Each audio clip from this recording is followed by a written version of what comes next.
طيب في ايه تاني عندنا؟ في برضو يعتبر في شوية مصادر تانية للنويز، ودي بقى بتيجي يعني بره الكاميرا وبره حتى مصدر السيجنال، يعني النجوم والمجرات اللي احنا بنصورها. ممكن يبقى في حاجة اسمها الكوزميك ريز، تمام؟ الكوزميك ريز، تمام. يعني ايه؟ يعني بيبقى في الاشعه الكونيه اللي موجوده عندنا في الفضاء او في بره كوكب الارض، هي كمان بيبقى طالع منها فوتونز، بيبقى طالع برضو منها سيجنال. دي برضو احنا مش عايزينها، لان احنا يعتبر احنا بنصور الايه، بنصور النجوم او المجرات، مش بنصور الكوزميك ريز او التفاعلات الكونيه اللي بتتم عندنا في الفضاء. دي احنا مش عايزينها، لكن هي اوريدي موجوده عندنا في السماء وعلى طول بتحصل باستمرار. فممكن تلاحظ يعني في صوره من الصور او في كل الصور تلاقي ان في مثلا بيكسلز كده او مجموعه من البيكسلز، يعني لونها متغير شويه، لونها مثلا احمر جامد جدا، تعرف ان دي ممكن تكون ناتجه للكوزميك ريز. او لونها ابيض جدا زي الهوت بيكسلز كده، برضه تعرف انها ناتجه من الكوزميك ريز. دي احنا بنتغلب عليها عن طريق حاجه اسمها البيكسل ريجكشن، برضه هنعرفها في برامج المعالجه عندنا. طيب ايه تاني؟ في برضه عندي في السنسور نفسه، ادي السنسور بتاعنا اهو، اللي هو مجموعه البيكسلز اللي قدامنا دي. المفروض اما بيكون في سيجنال نازله عليها اللي هي ميه المطره دي، المفروض ان الحساسيه او استقبال البكسل للسيجنال دي يكون واحد في كل البكسل، تمام كده؟ ده المفروض، او ده يعني ايه الديفولت بتاع كل البكسل اللي موجوده على السنسور بتاعنا. لكن اللي بيحصل على ارض الواقع ان البكسل ده مثلا يعني هنتجاهل بقى قصه الميه اللي موجوده دي دلوقتي، خلاص ما عدناش عايزينها.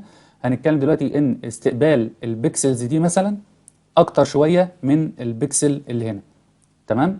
طيب هنتخيل مثلا ان البكسل اللي هنا دي استقبالها للسيجنال او الحساسيه بتاعتها للسيجنال اكتر شويه من البكسل اللي هنا مثلا، يعني تمام. فده هيعمل معايا ايه؟ هيخلي ان الاضاءه بتاعت البكسل هنا او السطوع في الجزء ده من الصوره اعلى شويه من السطوع في الايه، المنطقه دي، منطقه البكسلز دي. ده برضو هيعمل معايا ايه؟ هيعمل حاجه زي حاجه كده اسمها الفينيتنج، او يعني ان يبقى فيه زي وسط الصوره او المنطقه اللي في نص الصوره تكون عامله دايره كده مضيئه، وعلى الكورنر بتاعت الصوره تبقى مظلمه، تمام؟ كانك عملت هاله كده في النص، هاله كده في نص الصوره، والجوانب بتاعت الصوره بقت ايه، مظلمه. دي بنتغلب عليها بحاجه اسمها ايه، الفلات فريمز، تمام؟ دي برضه هنعرف ان احنا بنستعملها ازاي وبناخدها ازاي عشان خاطر بعد كده نشيلها من الصور بتاعتنا. ايه تاني؟ في يعني اخر حاجه بقى نتكلم عنها هي موضوع اللايت بوليوشن، او اللي هو التلوث الضوئي بقى اللي موجود في المدن والمناطق اللي هي تعتبر في انوار كتير بقى في الشوارع وفي البيوت، وطالعه طبعا في السماء عامله زي ستاره كده كبيره، يعني بتحكم بقى وراها كل النجوم والتفاصيل دي كلها. ودي مش العيب الوحيد ليها، لا ده ليها كمان عيب تاني، وهو مشاركتها في موضوع النويز. يعني كل انواع النويز اللي احنا اتكلمنا عليها دي يا جماعه، موضوع التلوث الضوئي ده بيشارك فيها، تمام؟ يعني احنا قلنا ان السيجنال اللي احنا بنصورها بيبقى ناتج منها كل انواع النويز اللي اتكلمنا عنها دي بنسبه معينه. طب تخيل كمان ان التلوث الضوئي يعتبر هو كمان يعني كانه سيجنال، وبينزل على السنسور بتاع الكاميرا وعلى البكسل، وكمان هو بيسبب كل انواع النويز اللي احنا اتكلمنا عليها دي. فيعتبر هو كمان كانه سيجنال تانية بس غير مرغوب فيها، تمام كده يا جماعه؟ يعني ارجو ان النقطه دي برضو ايه، تكون واضحه. طيب اخر بقى نوع من انواع النويز خالص، وده بس يعني هو معقد شويه في الشرح بتاعه، فحتى يعني لما فهمتوش دلوقتي ان شاء الله برضو هنتكلم عنه في حلقات تانية. هو حاجه اسمها الووكينج نويز. يعني ايه الووكينج نويز ده؟ الووكينج نويز دي يا جماعه دي بتحصل نتيجه ان البولار الاينمنت بتاعي ما بيبقاش دقيق جدا، فبيظهر عندي في الصور بتاعتي. انا المفروض اما بصور مجموعه من الصور، زي الصور مثلا اللي احنا شايفينها قدامنا دي حوالي 90 صوره انا مصورهم لعنقود السرايا، وعامل هنا زوم شويه على الصوره الاولانيه عشان اشوف النجوم بتاعتي. المفروض انا باخد كل الصور دي بعملها حاجه اسمها ستاكينج. يعني ايه ستاكينج؟ يعني انا باخد الصور دي وبدخلها على برنامج المعالجه عشان اكدسها فوق بعض، والتفاصيل بتاعه الصوره بتاعتي تظهر معايا كويس. بدل ما انا بصور صوره واحده بس، لا انا بصور 90 صوره، و90 صوره دول اما بجمعهم مع بعض وبكدسهم على بعض بتديني طبعا تفاصيل اقوى بكتير جدا من اني اصور صوره واحده بس، دي ايه فايده الاستاكينج. طب عشان خاطر اعمل الاستاكينج ده بصوره كويسه وبصوره سليمه، لازم طبعا الصور كلها تبقى اماكن النجوم اللي احنا شايفينها دي هي في كل الصور، يعني يعني مش بالملي، لا بنفس البكسل. يعني النجم اللي هنا ده المفروض يبقى في نفس البكسل اللي انا مشاور عليه ده كده، تمام؟ ما يتحركش ولا يمين ولا شمال بكسل واحد، لا لازم يبقى نفس المكان ده. بس على ارض الواقع انا وانا بصور بيبقى اما بتنقل من صوره للتانيه، يعني شوف اما اروح عند الصوره التانيه شفتوا في حركه بسيطه جدا، يعني تقريبا اتحرك بكسل كده بسيط. الكلام ده طبعا مش هينفع في الاستاكينج. ليه؟ لان لو انا عملت ستاكينج على الوضع ده التفاصيل مش هتطلع اصلا عندي، والصوره هتطلع ملخبطه، هتطلع كأن يعني ايه النجوم انتشرت كده في الصوره، ويبقى شكلها بايخ جدا يعني. مش هينفع طبعا موضوع الاستاكينج بالصوره دي. فانا بعمل حاجه اسمها الستار الاينمنت، يعني باخد الصوره مثلا الاولانيه دي وبقول للبرنامج ان كل الصور اللي تحت دي اعمل لها محاذاه على نفس مواقع النجوم اللي في الصوره الاولانيه دي. فبالطريقه دي كل الصور يطلع لها نفس الالاينمنت بالظبط، نفس اماكن النجوم تبقى مظبوطه، وهي نفس الاماكن بنفس البكسل بالظبط. فاما اجي اعمل موضوع الستاكينج يطلع بصوره ايه سليمه. طيب برضو انا لسه ما فهمتش موضوع الووكينج نويز ده بينتج من ايه.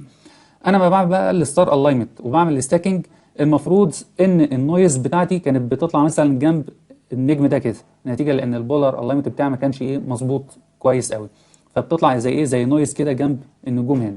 فلما بتنقل انا من فريم للتاني النويز بتيجي جنب النجم برضو تاني، وما اتنقل للفريم التالت برضو بتتحرك مع النجم، وهكذا. يعني مكانها نفسه بيتحرك كل ما بتحرك من ايه من فريم لتاني زي ما احنا شايفين، تمام؟ طيب انا خلاص عملت الاينمنت للايه للنجوم.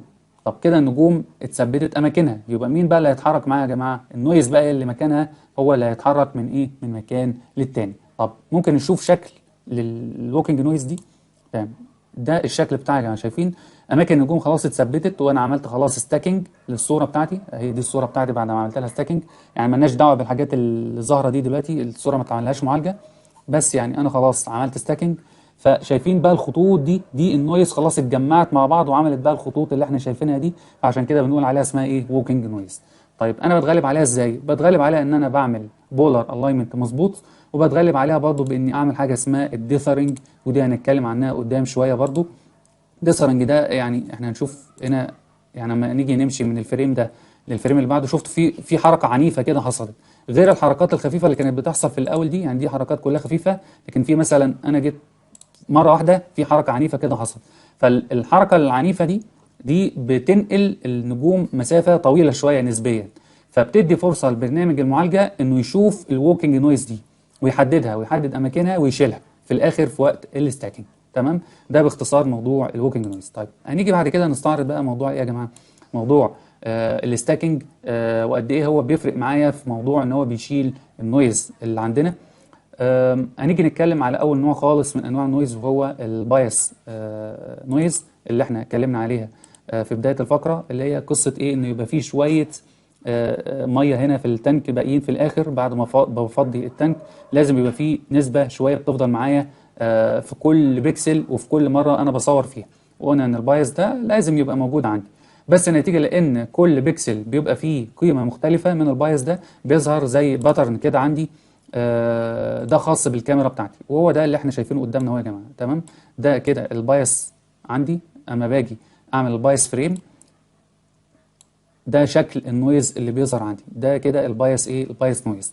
طبعا دي لما بتظهر في الصوره طبعا بيبقى شكلها وحش جدا ولازم انا اشيلها من الصوره. طب بشيلها ازاي؟